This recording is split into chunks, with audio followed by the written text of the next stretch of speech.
Número 1, não me envergonhe do Evangelho, versículo 16. Paulo começou isso falando, ele colocou com negativo, mas o que ele está falando, eu tenho absoluta confiança e até orgulho na mensagem. Ele não deixou de falar sobre nenhuma parte. Às vezes, por exemplo, das seitas, se você vê, por exemplo, os mormons, eles não chegam para você de falar as coisas que são coisas estranhas que pessoas vão rejeitar imediatamente. Eles tentam fazer a mensagem mais bonita possível, escondendo as coisas que estranham a pessoa. Então, a tendência das pessoas é de tentar fazer o evangelho mais atraente. Paulo fala, não, é verdade. Eu tenho um amigo que trabalha na área de apologética e ele trabalha com essa coisa de defender a fé em frente de grupos intelectuais e coisas assim. E eu perguntei para ele, você não tem medo de entrar na frente dessas ferras assim? Ele falou, não, eu tenho verdade, por que eu vou ter medo? Então Paulo era assim, ele falou, eu não tenho nenhum receio de proclamar essa mensagem. Por quê? Número 2, porque é o poder de Deus para os que creem. A palavra poder não está na sua apostila, mas a palavra grega é dunamis, onde pega a palavra dinamite. Mas não é o poder de uma explosão como o dinamite é. É um poder, a potência de Deus, aquele poder que ele pode, que haja constantemente. Não é uma explosão, é uma coisa constante. É o poder que vem de Deus para o que crê.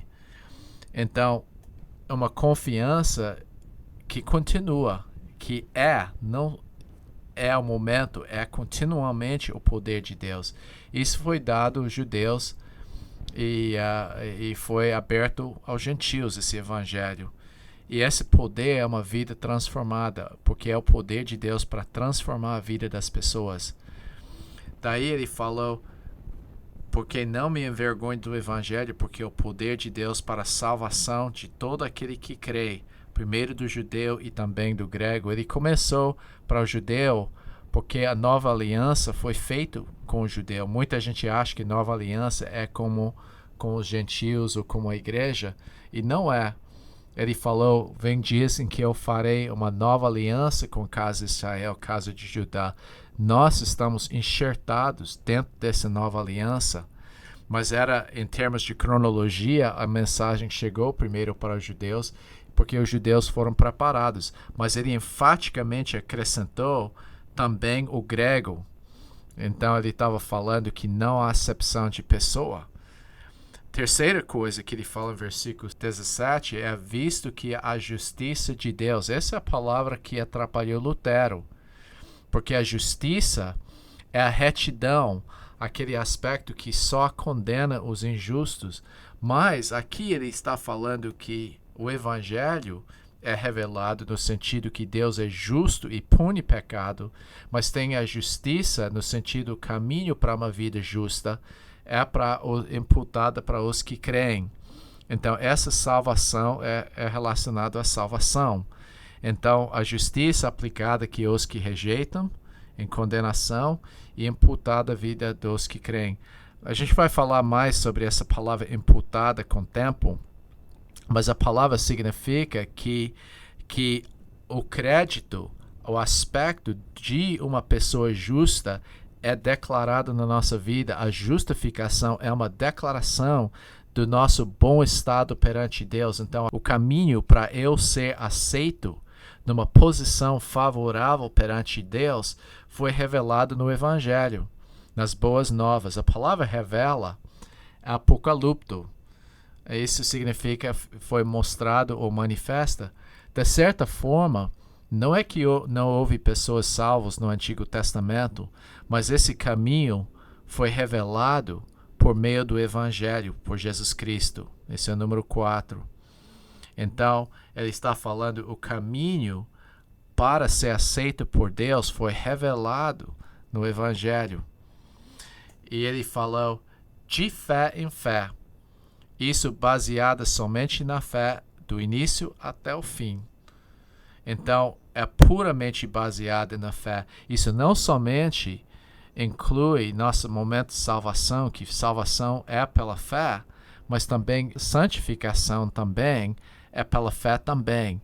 De fato, nós vamos ser glorificados e minha permanência não é da minha perseverança, mas é pela fé. De começo até o fim, do começo da sua vida cristã até o fim, tudo é fé. E ele falou, citando Abacuque 2:4, que também é um versículo citado em Gálatas 3:11 e Hebreus 10:38, o justo viverá pela fé, citando o livro de Abacuque. Então, a pessoa salva obteve sua salvação mediante a fé. Então, o homem que é salvo é o justo, que é reto, aquele que é aceito, declarado justo por Deus. Ele vai obter vida eterna como? Por meio da fé. Então, o justo viverá por fé é a descrição de o caminho para a salvação.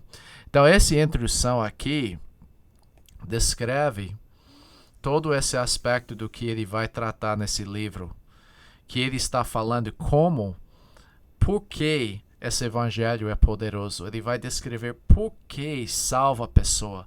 Ele vai descrever por que é aplicado nos judeus e os gentios, como esses dois são diferentes, mas estão na mesma condição e necessidade do Salvador. Esse trecho também fala como ser aceito por Deus, visto que foi revelado no Evangelho, e fala que é puramente baseado na fé, na confiança. O justo viverá ou vai obter vida pela fé. Só para encerrar essa parte aqui, eu queria só comentar sobre fé. Fé não é um sentimento, não é simplesmente uma crença, é uma confiança absoluta do que Jesus Cristo fez. Não é somente uma confiança em que ele fez, mas uma identificação que ele fez. Você é crucificado com ele, sepultado, ressuscitado. Quando você coloca sua fé em Cristo, você está colocando sua vida nas mãos dele. No propósito da vida, a maioria de vocês conhecem, tem aquela ilustração do homem que puxou um cabo de aço em cima das cataratas de Niágara e andou de um lado para outro. Pegou um carrinho de mão, andou com coisas e ele lá dentro, tijolos, e ele perguntou às pessoas, quem crê que eu posso fazer de novo? Todo mundo acreditou. Daí ele falou, se você crê, entra no carrinho, vai comigo. E ninguém quis ir, porque eles sabiam que entrando no carrinho, você estaria colocando sua vida nas mãos desse homem, e ninguém estava disposto. De certa forma, a fé em Cristo não é simplesmente acreditando que ele morreu pelos seus pecados, mas é que você realmente entra no carrinho com Jesus Cristo, é crucificado com ele, sepultado e ressuscita uma nova pessoa. Esse é o poder do Evangelho para transformar vidas que Paulo estava falando, puramente baseado em fé, que o contrário de fé é mérito. Está confiando no seu mérito. Então, Deus te abençoe nessa semente.